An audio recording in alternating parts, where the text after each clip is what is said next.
So tell us a little bit about the new geothermal investment, what the technology is and what the goal is.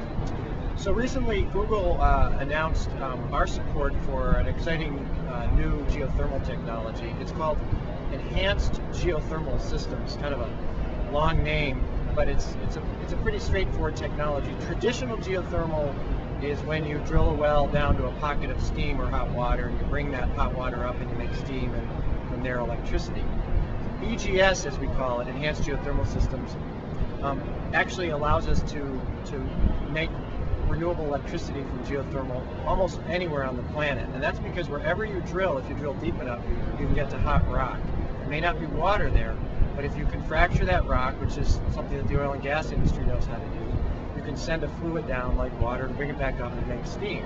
So to us, it's a very exciting step forward in geothermal technology that will take it from a relatively modest component of our renewable energy system to a much bigger one. And so recently Google made a couple of investments. We made a major grant to a university who's doing a major new heat map of the United States.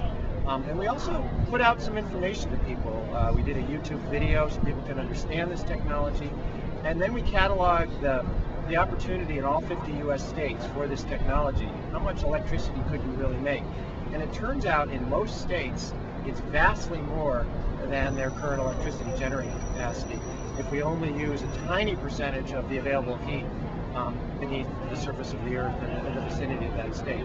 So to us, it's an exciting technology. We're working on it with others.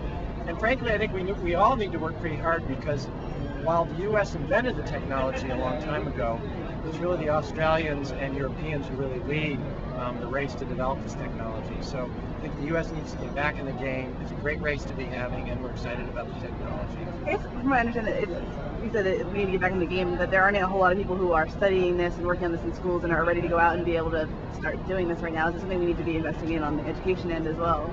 Yes, I think we need to approach this in terms of finance. You know, the finance community needs to get engaged. We need stronger policies in support of it. We need to educate the students. We need to educate consumers, investors. We need to approach this as an exciting new technology that really has great promise. When I say new, we did have a bout with this in the 70s, but we kind of walked away from it. And now it's coming back with a much more serious set of players behind it. So I think it's very exciting, and we're doing all we can at Google in partnership with others, with other investors, with universities, with technologists to make it happen. Where is it right now on price relative to other options? I mean, does it have a long way to come down before it's competitive? It's a great question of where EGS fits in terms of price, and the answer is it's somewhere between coal on the low end and solar photovoltaics, the solar panels on people's roofs on the high end. It sits right in between. So it's not at an outlandish price point, as we say. And we think with improvements in the technology for drilling, for fracturing the rock, for putting fluids down there and bringing them back up, we can dramatically lower the cost and really take advantage of this technology. What about the water use of the technology? Is that a potential problem, or is it a closed cycle? Well, one of the issues is, in fact, the water that you need to use. The expectation is that you're going to be able to recycle a lot of the water you put back down there. You put it down, it gets heated up, it comes back up, it turns into steam, and then you condense it and put it back down into the same system. You will lose some to the geological layers. The question is how much.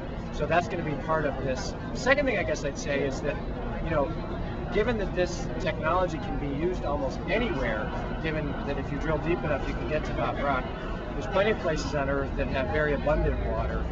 So it will make sense in those areas in particular, and we hope in more arid areas as well, if we can in fact recycle most of the water.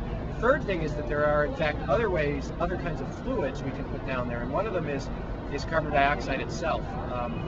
It can be used as a working fluid in theory, and so there's beginning to be some research on that as well. And can you give a sense of kind of an overview of Google's current renewable tech investments, like how big a piece geothermal is and what the other basic pieces are at this point, and how that's developing going forward? So Google kind of got into the renewable energy area in a big way late in 2008. 2007. We launched an initiative called Renewable Electricity Cheaper Than Coal, RE less than C. And this was an observation we made that if renewable electricity, wind, solar, geothermal was really going to become more than a boutique industry in the US and around the world, it really needed to compete straight up with traditional electricity sources like coal. So we've launched it. We have a new group of engineers in our engineering division working on some renewable energy challenges. We've made a series of investments. We've developed a group of information tools. Google Earth is one of them to kind of demonstrate the potential here. And we've also been putting together a policy agenda for Washington and really trying to move that forward. When we launched the initiative in late 2007, we said that we'd put tens of millions of dollars into investments in 2008, and we're definitely on track to do that, and that we'd put hundreds of millions of dollars into renewable energy projects over time. So we've made a pretty big commitment, and we really want to find those areas where we think we can have some major impact that go beyond where things are today, beyond the sort of incremental improvements that are being made in renewable energy, but some major breakthroughs, both in terms of current technologies and newer technologies like enhanced geothermal systems. Could you tell us just very briefly, maybe like the top 2 or 3 lines of what sort of policies you're lobbying for, what the sort of Google policy agenda is?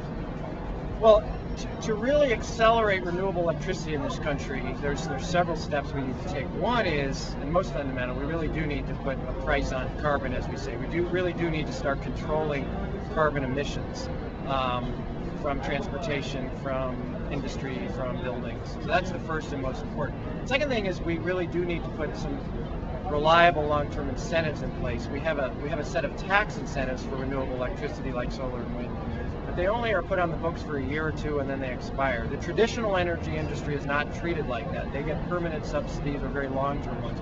We need the same for renewable electricity. Third thing is put some standards in place. 26 states have renewable energy standards, and we should have the same at a national level.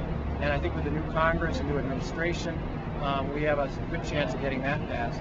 And lastly, we should fund R&D much more than we are. We are not anywhere close to the level of R&D funding that existed in the Carter administration decades ago for renewable energy. Just to get back to that level would be a big step, and to go further.